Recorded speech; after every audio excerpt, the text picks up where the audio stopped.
Welcome, everyone. I'm Margaret Everett. I'm the provost at Roger Williams, and it's really an honor and a privilege to have been invited to help introduce some of the speakers in our Hidden Truth series this year, which so far has been incredibly thought-provoking, stimulating, and led to some really important, valuable discussions and reflections. So I'm very confident that tonight is going to be a continuation of that. And it's really a special privilege to get to introduce one of our own wonderful faculty members to speak to us tonight, Dr. Kamille Gentles-Peart, who is Associate Professor of Communications and Media Studies at Roger Williams and has been with us since 2007. Her pedagogy and scholarship are grounded in critical theory, which aims to make visible structures of oppression and paths to liberation. Her recent work centers Black women and the ways in which they negotiate and decolonize beauty and body politics in African diasporas. She's authored and edited several books, including Romance with Voluptuousness, Caribbean Women and Thick Bodies in the United States. Her work has also appeared in journals such as Women's Studies Quarterly, the International Journal of Cultural Studies, and Feminism and Psychology. Dr. Gentles-Peart has recently been awarded a fellowship from the New England Board of Higher Education, which I was just chatting with her about, and is a real honor for the university, to redress racial discrepancies among faculty in New England and support faculty of color. So always delighted when our faculty are reaching beyond our institution to make a difference and make important contributions with and beyond their scholarship. It's really wonderful.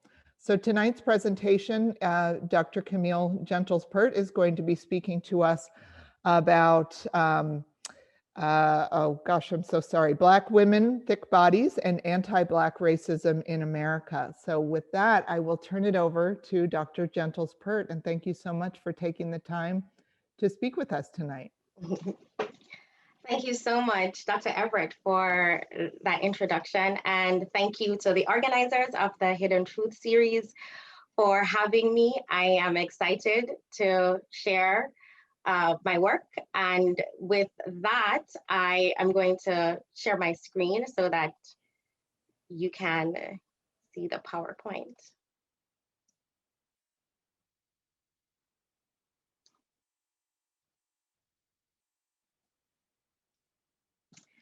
And so I want to start my conversation with a story about me. My students know that I often, when relevant, share things from my life and from what's happening around me as a way to show that the things that we're talking about are not just theoretical. So when I was in grad school, I always ate at least 3 meals a day, no matter what. Being a graduate student with little disposable income, these meals were neither remarkable nor sophisticated.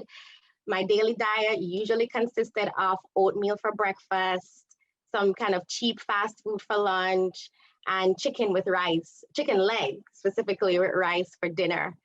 Regardless of how simple these meals are or the lack of the variety in the dishes, I did not want to miss meals. I am a foodie, but that wasn't why. And it wasn't because the food was the tastiest, full disclosure, cooking is not my lane. And it also was not because I was health conscious. I ate because I was body conscious. I ate because I did not want to hear the 3 dreaded words from my mother when I returned home between semesters. And might I add, my Jamaican mother. Those 3 words were, you lose weight, meaning that I have lost some weight. Now, some women would welcome these words and deem them a positive assessment of their bodies. But for me, a petite woman from Jamaica, those words were distressing. It was important for me to, as Jamaicans would say, keep on some weight.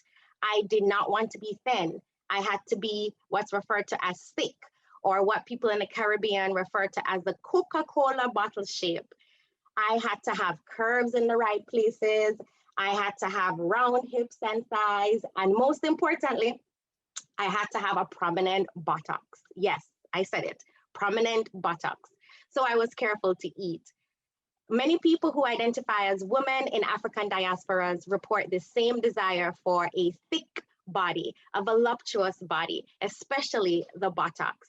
And Black women's buttocks, their derrieres, have a special place in Black communities around the world. If you listen to dancehall, soca, hip hop, rap, for example, all of these genres from Black communities reflect the culture's admiration of and obsession with the champion body or the bumper or the booty or the batty. All of these are just different colloquialisms for derriere. And dances coming out of these communities also center the bottom, right? So whining from the Caribbean and Africa, twerking in the US, all focus on and celebrate Black women's derrieres. Black women's buttocks have also been mythologized in some African diasporic societies as symbols of anti-colonialism and anti-white supremacy. So maybe some of you have heard of Queen Nani of the Maroons from Jamaica.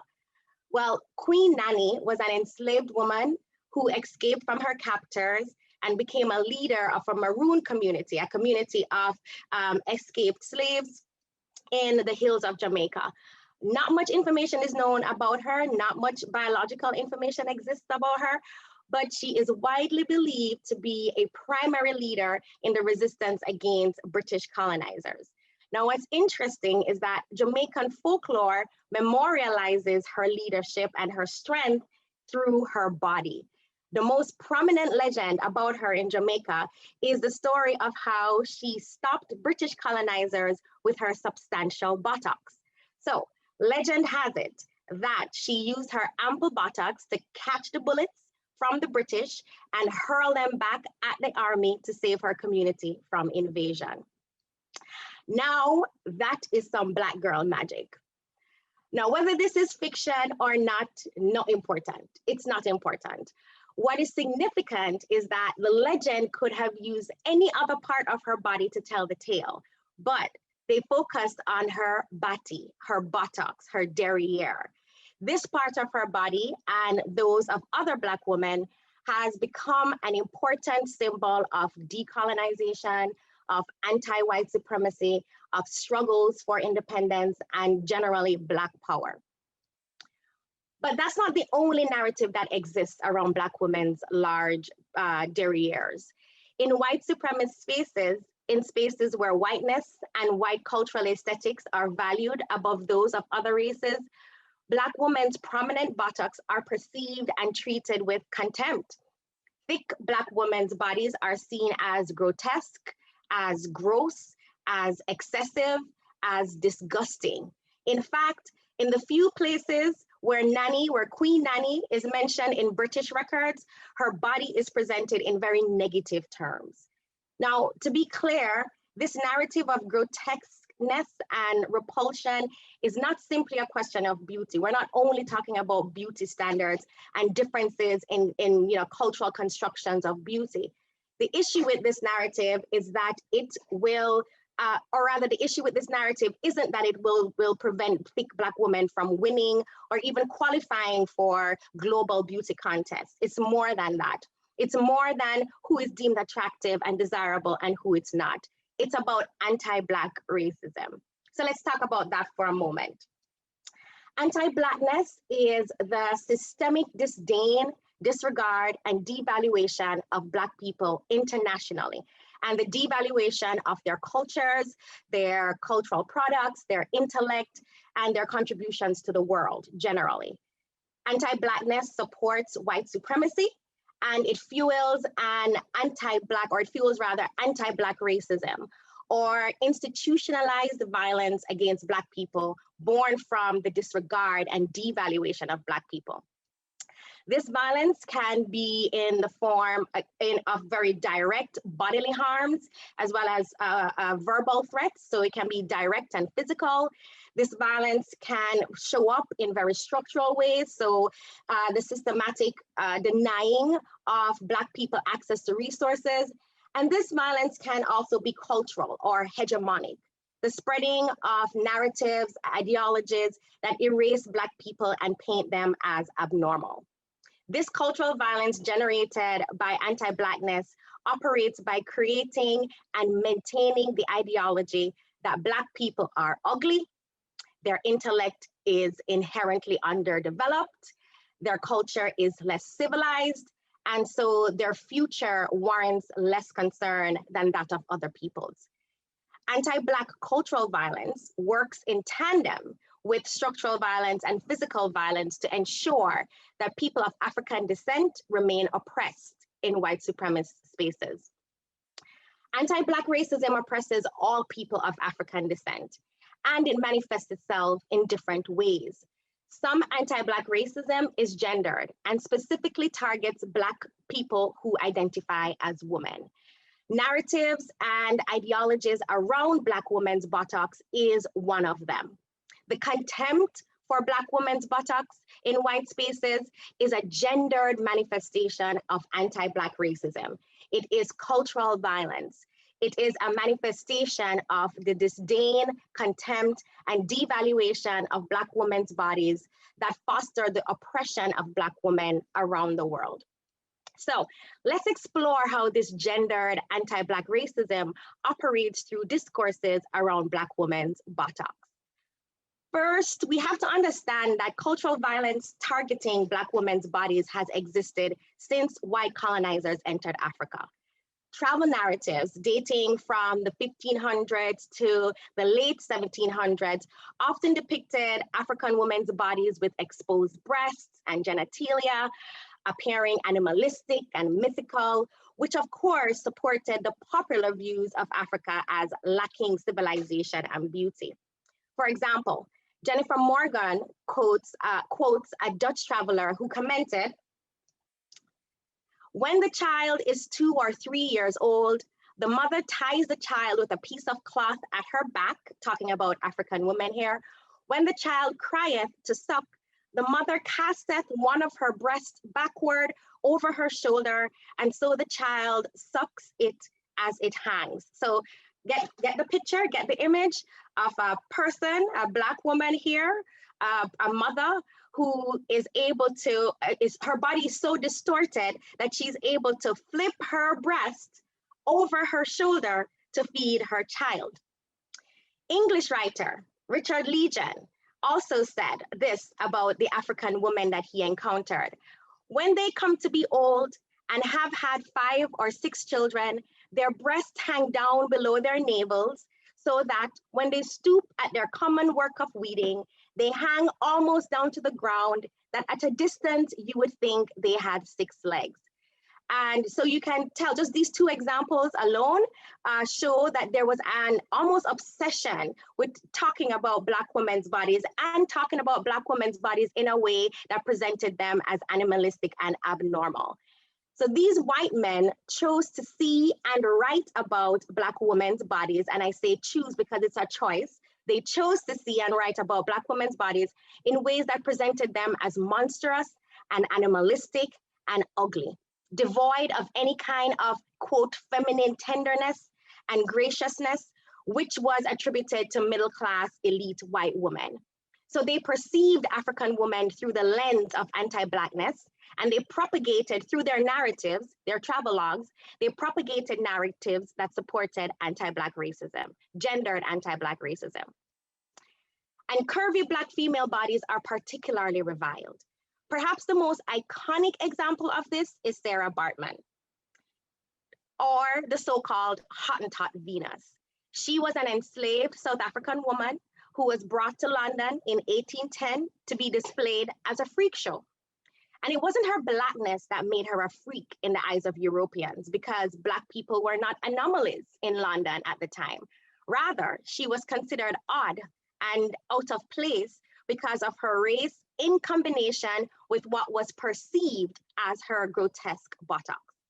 Her body was considered so abnormal and freakish that even after her death, a plastic cast of her body, along with her preserved skeleton, genitals, and brain, were displayed in France until 1974. and her remains were not returned to South Africa until 2002. So no photos of Sarah Bartman exist. What exists are reproductions such as this one on the screen, this engraving. And of course, they were more than likely, they were used for advertising, but they were also more than likely exaggerated, right? Like exaggerated depictions that came through the lens of anti-Blackness. And let's look at the contrast between how Queen Nani and Sarah was treated. Both were enslaved women. Not much is known about either of them. Both existed in white supremacist spaces and places, and both had narratives constructed about their curvy bodies, particularly their prominent buttocks. The difference in how they were treated had something to do with who was shaping the narrative. Within Black imagination, Nani's body was revered and celebrated, even though it was in, kind of these mythical ways. Within white supremacy and in anti-Black racism, Sarah Bartman's body was made into a freak show. She was seen as a freak because of her body. This is a clear illustration of anti-Blackness, anti-Black agenda, and anti-Black racism in the form of cultural violence. The story of Sarah Bartman raises larger questions about why white Europeans and white colonialists chose to focus on that part of her body. They could have focused on her nose, on her limbs, on her lips, on her hair, but they were specifically interested in her buttocks and her genitals, to be precise. Framing Sarah and other African women as freaks positioned them as not human, as a whole kind of different animal species altogether. The emphasis on their buttocks and genitals served a more specialized purpose. White Europeans used prominent buttocks to signify deviant sexuality, abnormal sexual appetite, and abnormal sexual activities. So highlighting Black women's buttocks and their overall voluptuous bodies ensured that Black women could always and only be seen in the most sexually repulsive ways, as hypersexual, as having an insatiable sexual appetite, as loose, as promiscuous, as always ready and willing to engage in sexual activity. And this was the kind of narrative, these narratives were fostered around that particular part of their body. All these narratives of being not human, grotesque, and hypersexual coalesced to justify gender violence against Black women in plantation systems and colonialism. They are not human, so no need to consider their dignities and agencies. And they are not, quote, woman, so no need to protect them as you would protect, quote, real women, read in here, white women. They can take the brutal treatment under slavery. No need to treat them with any kind of special care, and certainly not the same kind of care that's given to middle class and elite white women of the time, who, as the ideologies go, are so delicate and so feminine. Black women, in addition, are perceived and presented as hypersexual, always ready for and open to sexual activity. So they could be subjugated to sexual violence without it being seen as violence. They could be raped and used as breeders for the plantation system and for the sexual pleasure of white men, and it wouldn't be a crime because they're always already ready and open. So anti-Black narratives around their buttocks justified physical and sexual violence against enslaved Black women. Again, the disparagement with which white societies hold curvy Black women's bodies, particularly their buttocks, is not a simple matter of difference in attraction. It was quite literally a matter of life and death for Black women. The long-lasting effect of these exhibitions of Black women's bodies in European and American culture is that Black women in general are often viewed in contemporary times as having big buttocks. Since Sarah Bartman, every Black woman is perceived as having big buttocks, so much so that in contemporary times in the United States, prominent buttocks is colloquially referred to as the so-called Black buttocks or the Black butt. Now, this is not true.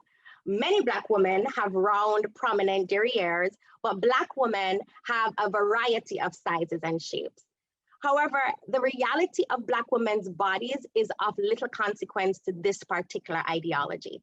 Similar to conceptions of Sarah Bartman, the so-called well-established fact that Black women have big buttocks is less about reality and more about ideology.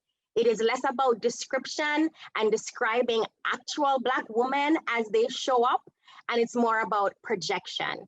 It's more about positioning Black women in the human hierarchy.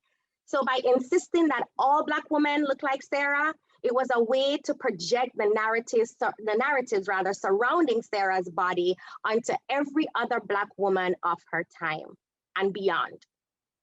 This connection between Black women's buttocks and ugliness and hypersexuality was conceptualized well before the first slave plantations were established in the Americas and in the Caribbean. But they continue to haunt Black women from one century to another, from Africa to the Americas. And contemporary discourses around thick Black women in the US, particularly around their bottoms, unfortunately perpetuates this cultural violence. We can clearly see it in public rhetoric surrounding Black female bodies on display in the media. Do you remember in 2016 when Pamela Taylor, a white woman, referred to Michelle Obama as an ape in heels? Well, according to the Washington Post, after Donald Trump became president, Ms. Taylor posted on social media saying, and here, this is the third quote on this slide, and it said, "It will be so refreshing to have a classy, beautiful, dignified First Lady back in the White House. I'm so tired of seeing an ape in heels." When confronted about her post, Ms. Taylor said that her comment was not racist, but rather it was in reference to her own opinion about Michelle Obama's lack of attractiveness. Girl, please. This was no simple shade. The fact is, she was regurgitating centuries-old anti-Black ideas about curvy Black women's bodies. It was not a coincidence that of all the comparisons she could have made, she chose an animal, an ape, a species that is considered lower to humans in every way. This wasn't simply about attractiveness, Ms. Taylor. The statement communicated what Ms. Taylor and other white women, yes, other white women, many other white people rather, think about women like Michelle Obama, Black women with curves and prominent buttocks.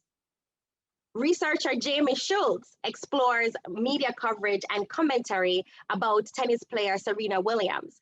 And she also identifies age-old themes of freak and animalism and unfemininity and hypersexuality in the rhetoric that surrounds Serena's body, particularly conversations around her buttocks.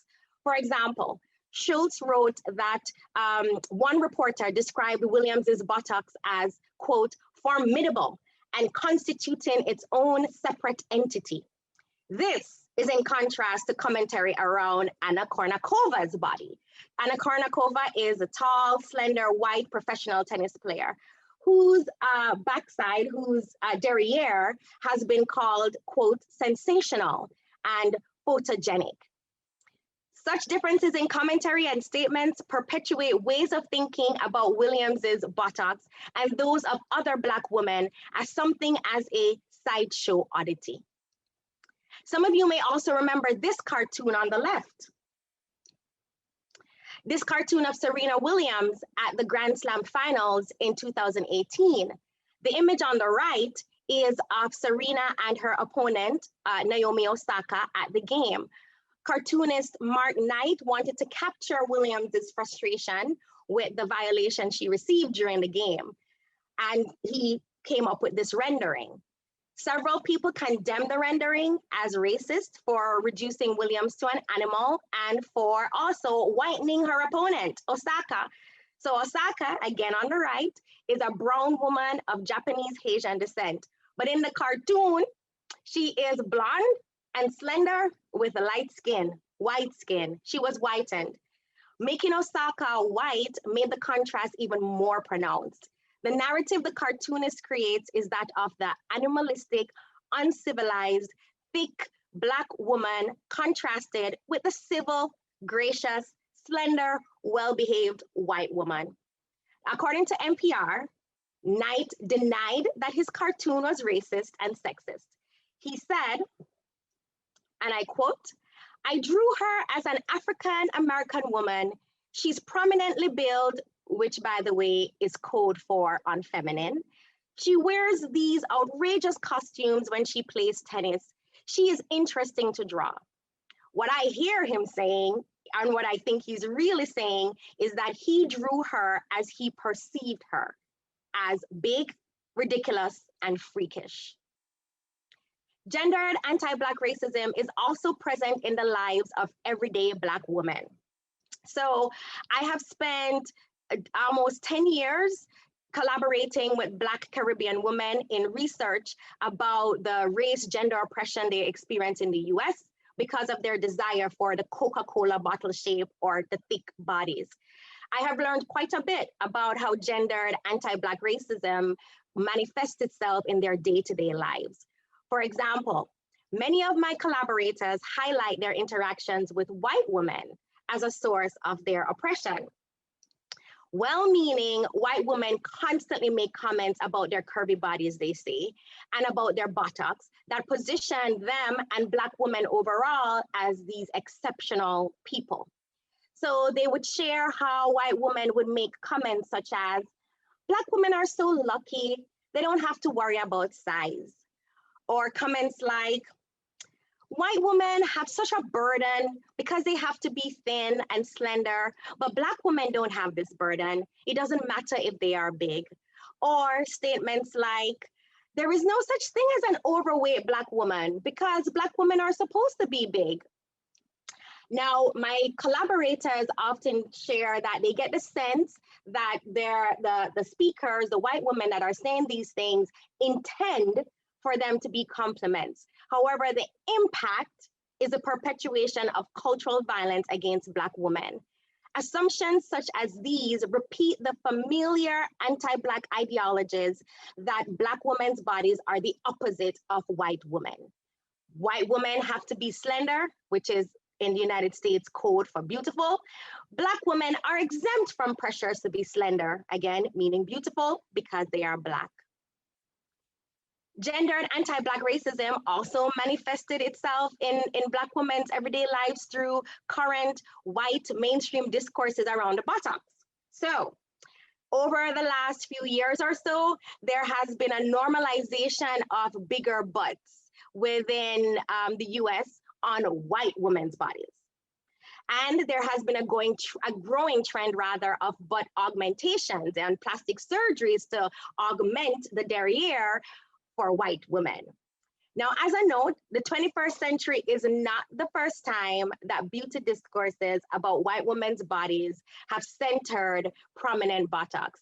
In fact, in the 19th century, at a time when Sarah Bartman was labeled as a freak for her derriere, the same body was used to inspire the creation of Victorian bustle dresses that resembled Bartman's body in every aspect. So, look at this comparison. Here again is the rendering, the representation of Sarah Bartman's body in an engraving. And to the right is a typical bustle dress in the Victorian era. This one is on display at the Metropolitan Museum of Art. And what's interesting and ironic is that the bigger the protrusion in the area of the buttocks on the dress is the more fashionable the person would be considered and the more expensive the dress.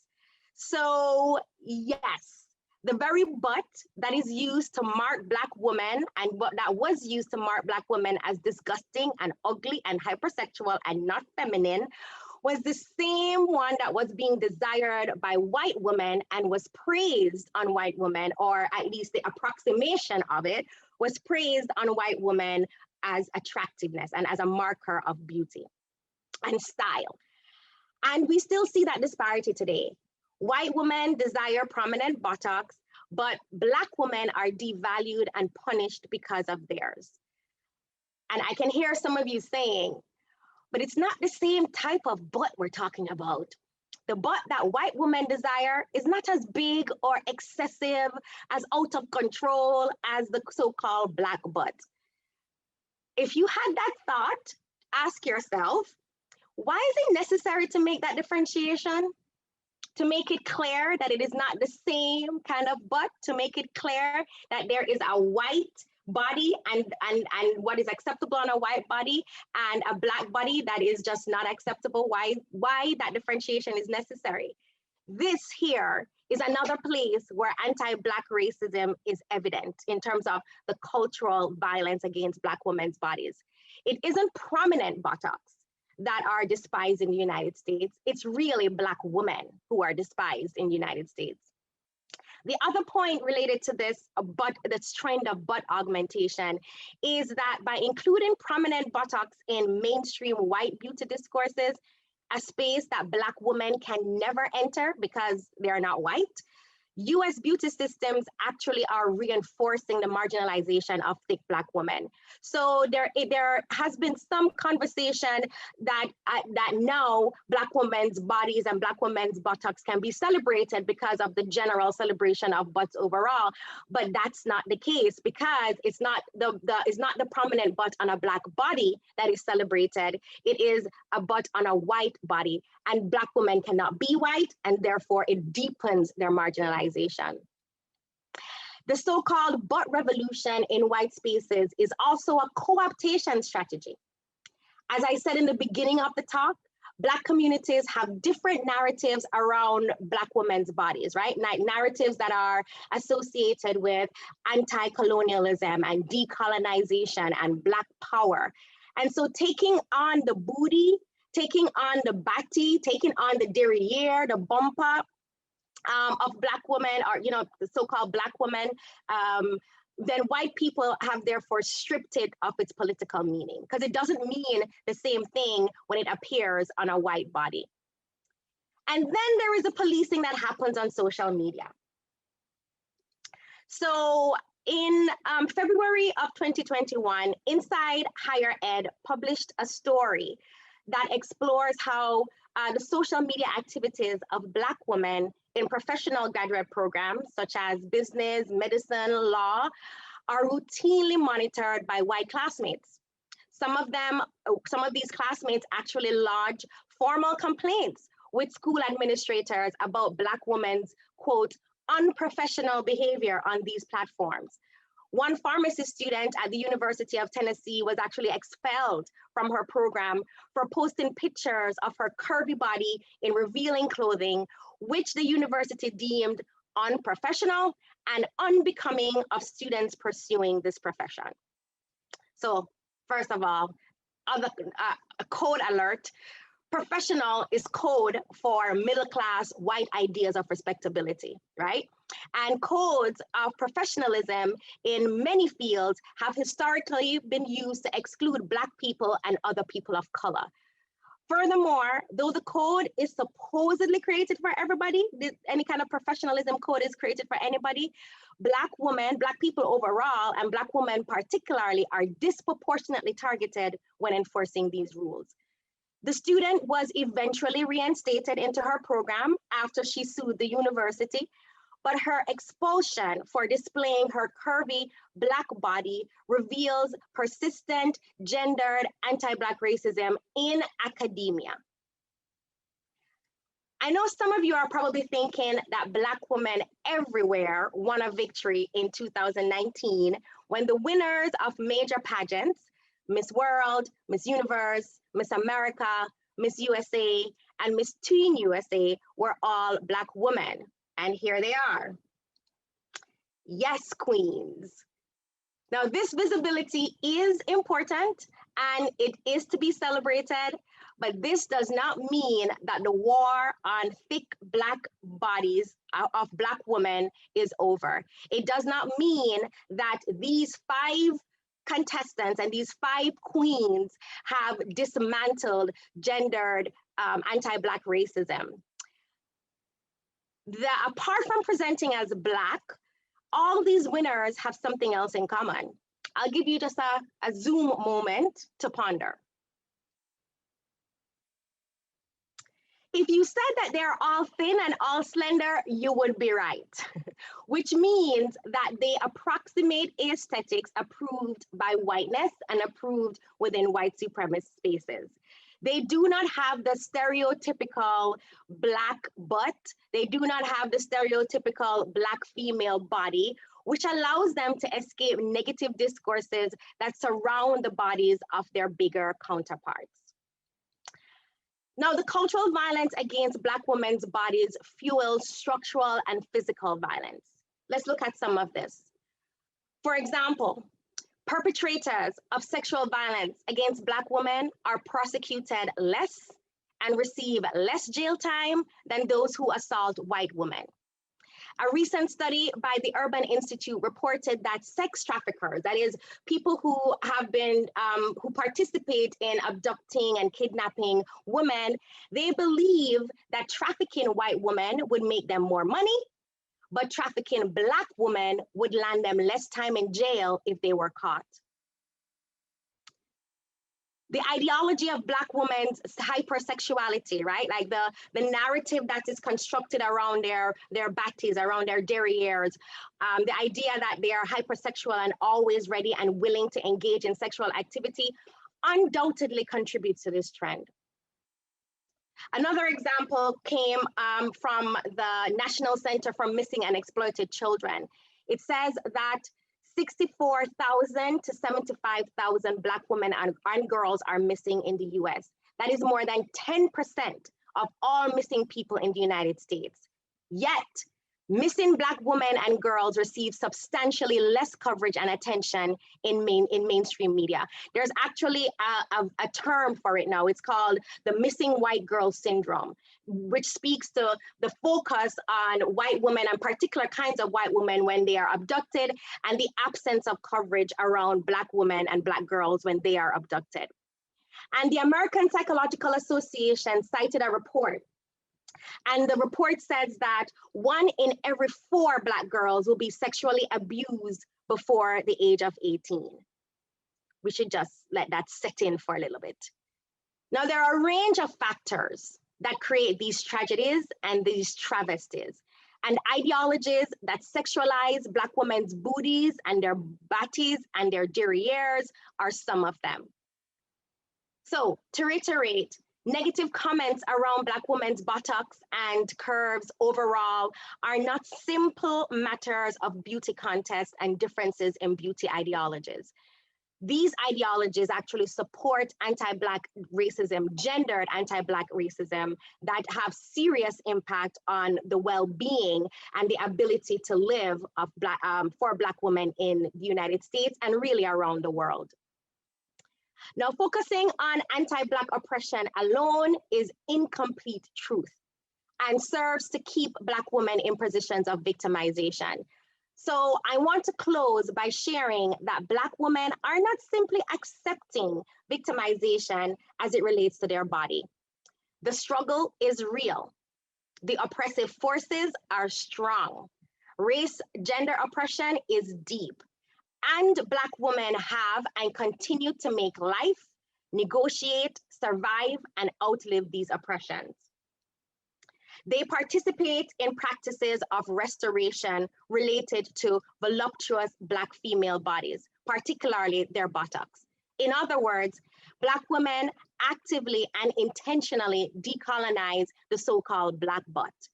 My research collaborators, for example, talk a lot about community and collective uplift in sister circles, groups of Black women who uplift and nurture and support each other holistically, including supporting love of their bodies and promoting love of their booties and their derrieres. The women also talk about turning to spirituality, using their knowledge of religious texts and ancestral connections to discredit ideologies that mark them as valueless.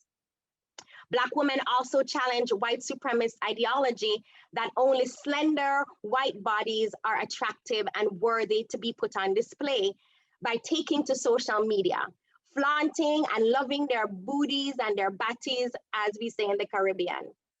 Now, there's a risk to doing this, right? So let's be candid. There's a risk to doing these displays of Black buttocks in a system that remains anti-Black, which, by the way, is why it really takes collective, sustained attacks on white supremacy and white supremacist institutions in order for there to be real change. Individual momentum can help to uplift people, can help to help them to navigate their day-to-day lives, but they still have to go out in a space that's going to read them and perceive them and exact these cultural violence, structural and physical and cultural violence on them. So Black women are taking a risk when they decide to celebrate their buttocks in a space, in white supremacist spaces that will mark them as ridiculous and that will punish them for showing this kind of self-love and Black joy and Black love. But Black women take the risk anyway. They are whining, they are twerking, they are juking, they are loving their prominent derrieres, they are snapping it and putting it up on Instagram, for example. This does not mean that gendered anti-Black racism is dead. It just means that many Black women are deciding to do what their great-grandmothers, what their grandmothers, and what their mothers have always done in the US, fight and resist. So I will stop here and turn it over to, I believe, either Dr. Dermore or to Dr. Everett.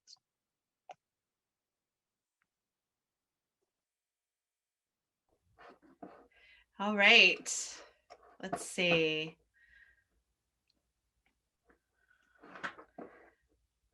All right, thank you so much, Dr. Gentles-Peart, for your talk, which was very powerful. Yes, somebody left in a comment right at the end, fight and resist. Somebody along the way said SMH, which I had to look up, but means shaking my head. So people were reacting during the talk as well. And there's people clapping as well. So as you know, we know each other. It takes me a while to think through talks that I hear and really powerful scenarios and evidence. I sit with them for a while and then I tend to come up with questions later. So I'm super grateful for the people who are asking questions in the chat right now, because I'm going to rely on them very heavily for this Q&A. So one is actually posed as a statement, but I'm going to ask it as a question. So this comes from Cheryl Cavalcante. I'm sorry if I didn't pronounce that right. So the statement is, so much of the hypersexualization of Black women comes from white colonists and white slave owners who needed to put the blame on Black women for their white male rape, assault, and abuse of these women. So if we turn that into a question, maybe that would be like, is that sort of like the read that you would like us to take from some of the earlier evidence that you were presenting to us about white colonization and their the way that they fed us images and impressions and perspectives on Black women's bodies? Yes, right, absolutely. One of the main points to take away from this is that the things that we rest on as normal and natural and just cultural even, they're constructed. And that includes the ways in which Black women's bodies have been positioned and presented and spoken about. And even in the pseudo ways that Black women's bodies have been celebrated, it is very much based on a construction. But I also want to push us beyond that. That's where it started, but it's still going on now. So there are ways in which the colonizers' ideas continue to manifest themselves in everyday life, right? And so the everyday that Black women are moving around their spaces, they're encountering these ideologies that colonialists brought with them when they encountered African women. And so there's a way, of course, to pinpoint the origins, and there's also a way now to check ourselves, right? Like check ourselves in terms of these things don't live on unless they're perpetuated. So let's also think about as we're thinking about the origins and the beginnings and the reasonings behind it, let's also think about the perpetuation of this cultural violence against Black women. Thank you so much. And that actually, I think, leads really nicely into the next question, which is asked by Shannon Gribbins, which is, how do you think we as a society can better raise awareness to these types of issues in order to have more intersectional discussions about women's bodies? Thank you, Shannon. So there a large part of, so there are several things that individuals can do. And I do want to reiterate too that these ideologies have become institutionalized, right? And so they have been codified in ways that that showed up in some of the examples that I presented at the end, right? They have been codified and they have really significant impact in the justice system, in academia, in law enforcement, and so forth. And so individual action is not going to be enough. I just want to put that out there. Individual action will not be enough, but it can help. And so some of the things that that individuals can do is, first of all, believe.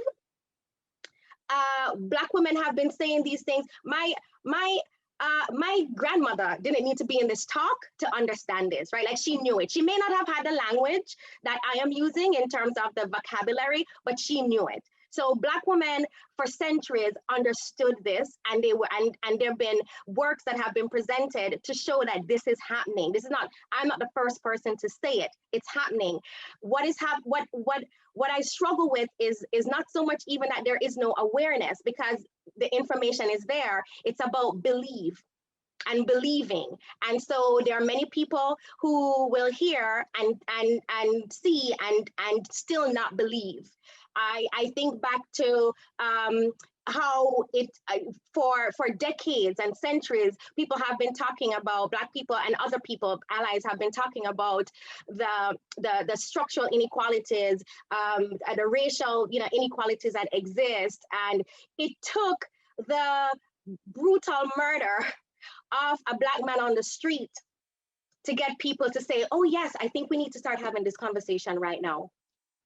That is not a lack of awareness, that is disbelief about the information that was coming out. So one thing is absolutely to believe, right? That takes us now beyond awareness. Let's believe. And then once we believe, let's also take it to another step where we start checking yourselves, right? Like checking the kinds of comments, checking your kind of interpersonal interactions, checking.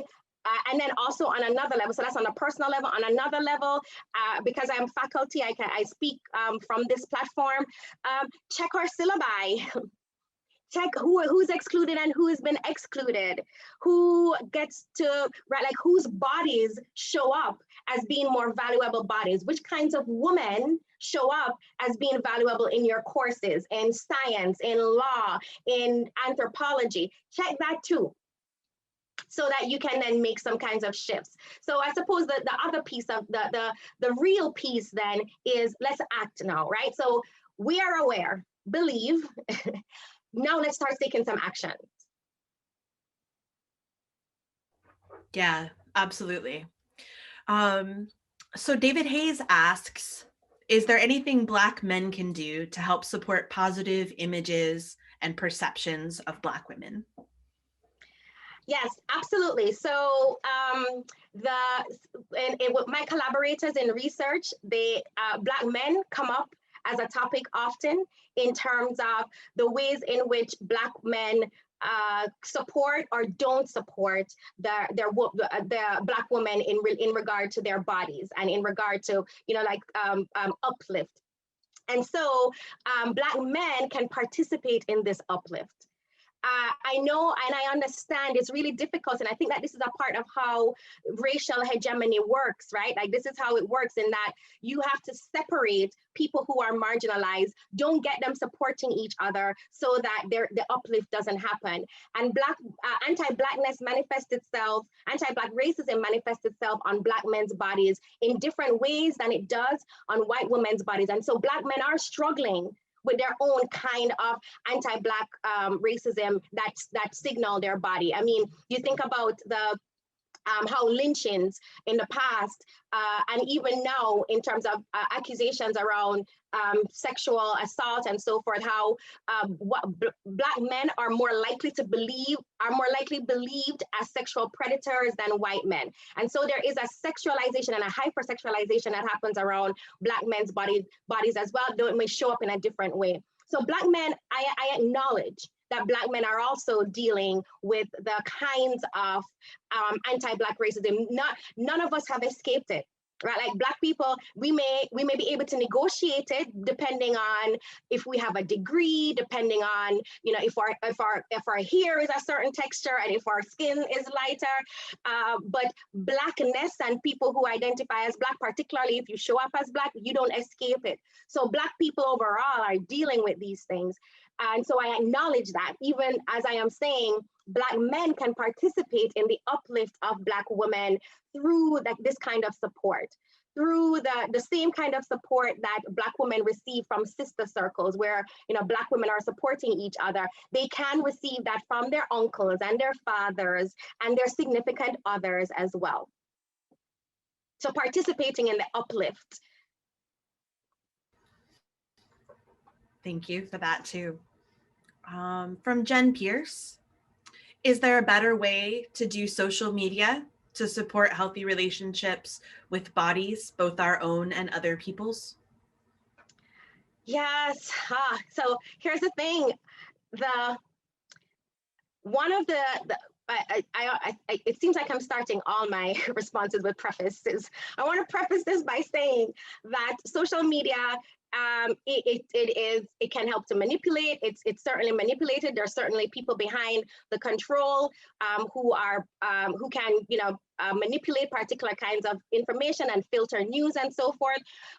In addition to that, we should also understand that social media are platforms that are populated by people who have their own ideologies and who have their own belief systems, right? So the space is not exempt from anti-Blackness just because it is media. It's not exempt from it. When people go onto social media, they're taking with them their anti-Black ideologies, and they're using that as in how they craft their images and the statements that they put out and the filters that they use, right? Filters that lighten faces instead of darken faces, filters that's right, like, so they're all filters that make people slender and thin. So there are some anti-Black ideologies that people bring into that space as well. So my response to that isn't, we can't change social media without changing the people who use it, right? Like, and so if we're going to be thinking about presenting more positive images and positive ideas around bodies, particularly around Black women's bodies, then we also need to be thinking about asking or focusing on people to do that, right? Like focusing on people to shift the way that they're thinking about and what they're bringing into that space. Thank you.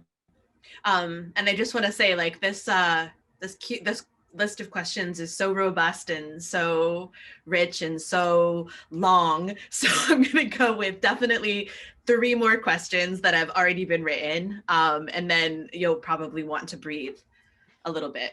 So from Anjali Ram, scaffolding the violent colonial discourse that has historically pathologized Black women's bodies has been science and scientific racism.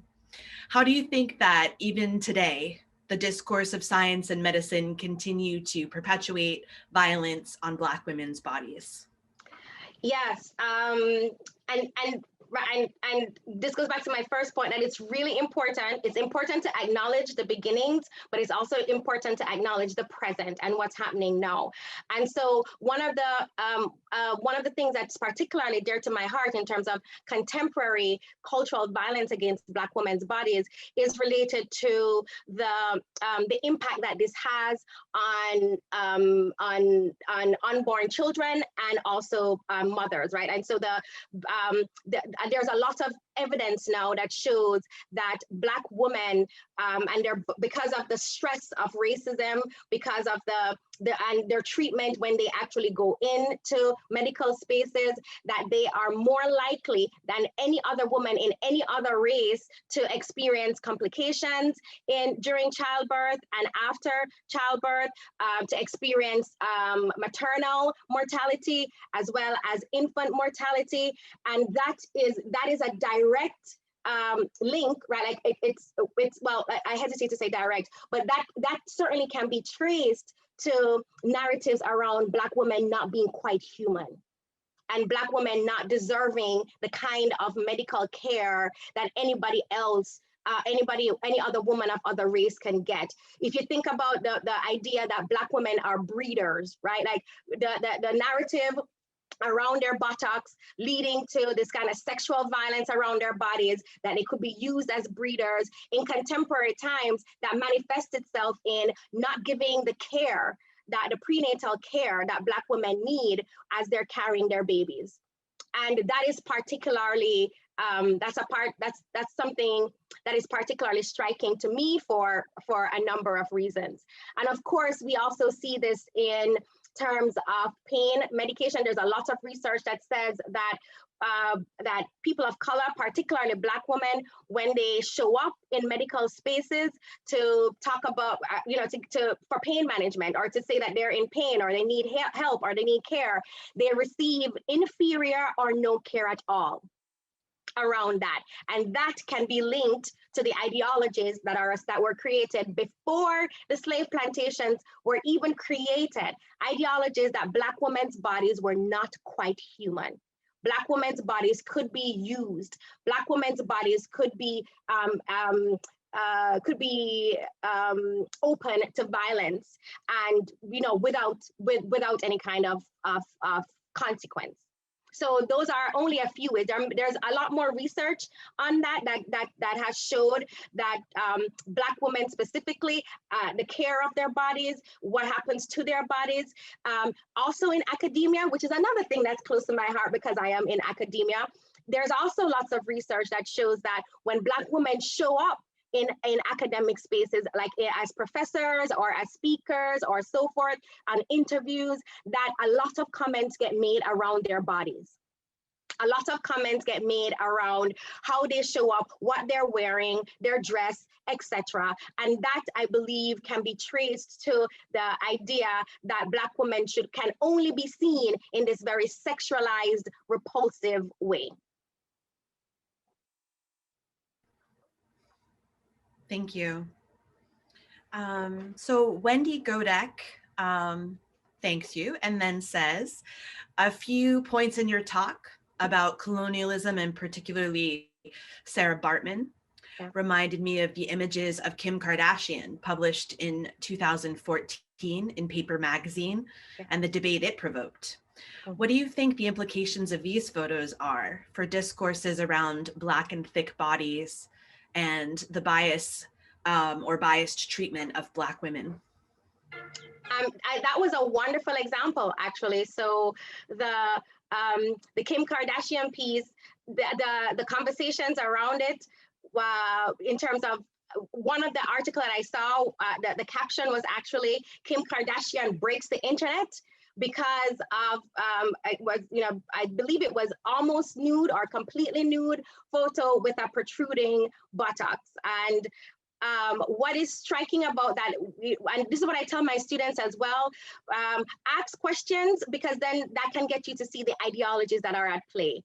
If this were a dark skin and if this were a Black woman that showed up in that space, the kinds of conversation that were happening around Kim Kardashian's body would not have happened. In fact, it would not, a Black woman with a protruding buttock does not show up in those spaces, does not get the cover of any magazine. So just the very presence, the very fact that she can show up, and yes, not everybody liked it, so it was controversial because it wasn't fully, it wasn't universally received as something positive by everybody. I would also just challenge us to think about who gets to show up on the cover of a magazine with protruding buttocks naked. I cannot think of a Black woman who has showed up in that particular way. And in fact, when Black women show up in those ways, there's a lot of evidence about the lightening of their skin, but then also I wouldn't be surprised, you know, if there's also some manipulation of the bodies as they show up. So absolutely, this is one of those examples,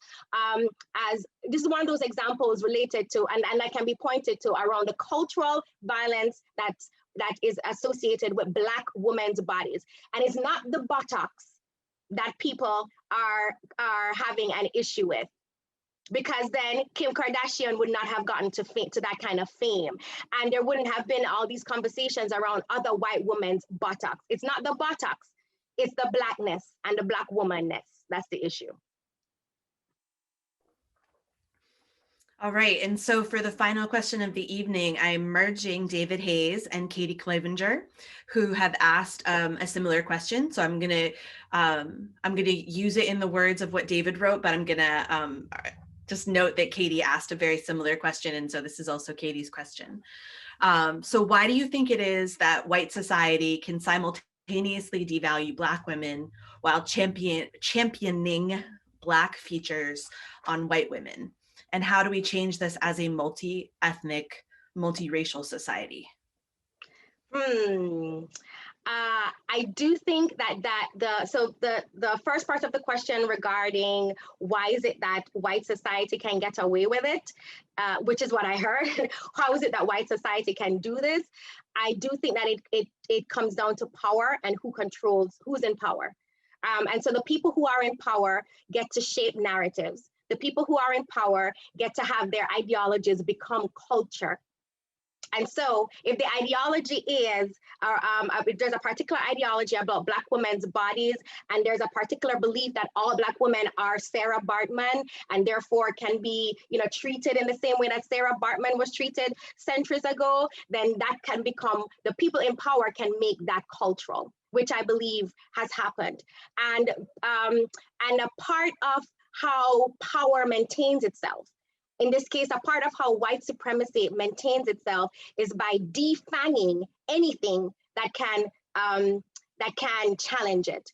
It's about, right, like, so if you think about hegemony and the way that Gramsci spoke about hegemony, it's about taking in any kind of opposition and morphing it and sanitizing it and making it so that it is of no effect. And that happens around many other resistances. So you think about, for example, so many people now are using the term woke, right? Woke was initially meant to articulate a very particular consciousness around social justice, particularly around racial justice.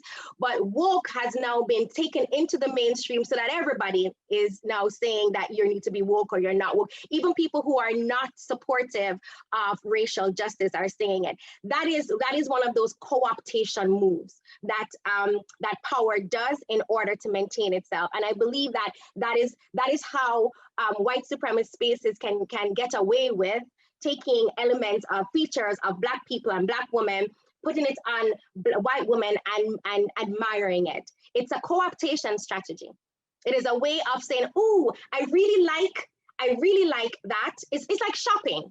I like that about you. I like that about you. I'm going to take those things from you and put them on myself so that I can, so that I can be better or attractive. In the meantime, though, I have no use for your body. And that's what's happening. It's a way to deepen the oppression of people who are oppressed, and at the same time stifling their any kind of resistive effort. And then the second part of the question was related to, you'll have to repeat that again. Repeat it, please. Absolutely. The second part of the question is, how can we change this as a multi-ethnic, multiracial society? Yes. Oh, right. And so part of it is to, again, I would also just push back on the idea and question multi-ethnic, multiracial. There are many people of different races and ethnicities living in the United States. That does not make the space multi-ethnic or multiracial in that sense of the word. And so a part of what needs to happen is accepting that, like maybe starting from that point, that this is not a space where all races and all bodies are accepted and all women are this is not the kind of space that this is. And so once we start from that part, where like when we start at that level and try to if we indeed want to like move towards a multi-ethnic society, then start questioning and thinking about white supremacy and the spaces that promote white supremacy. The United States isn't there. The United States isn't there yet. And so as long as there is white supremacy and it operates under the guise of multiculturalism, then we're not going to be able to shift it. So the first thing is to challenge this idea that it's a multi-race. Many people of many races live here. That does not make it an equal space for all races. So challenge that. Let's challenge that, and then that will help us. I think that will help us to challenge the ways in which the powerful try to maintain themselves. If we take away and start to dismantle power systems, then power systems will stop trying to maintain themselves. Thank you. What's been so wonderful about this Q&A portion is that you've offered so many strategies for action that I'm really grateful for that. So you have lots of comments of people saying thank you and that they learned so much and that they so appreciate this talk. So you can scroll through them at the end if you want to. But I just want to say, thank you as well. And so if y'all want to unmute yourselves and clap or say thanks out loud, you may. Thank you so much. Thank you. Thank you. Thank you. Thank you. Thank you, Kamille. Amazing talk. Thank you so much. Well done, Kamille. Oh my goodness. Thank you everybody for coming and thank you for taking your time out. I know 7 o'clock is a rough time in our household. So thank you everybody for being here and for your support. Thank you. Thank you. Thank you. See you soon. The absolute best. The absolute best, Dr. Gentles-Peart. Absolutely. I agree with Aaron. Thank you. Thank you, Dr. Allen.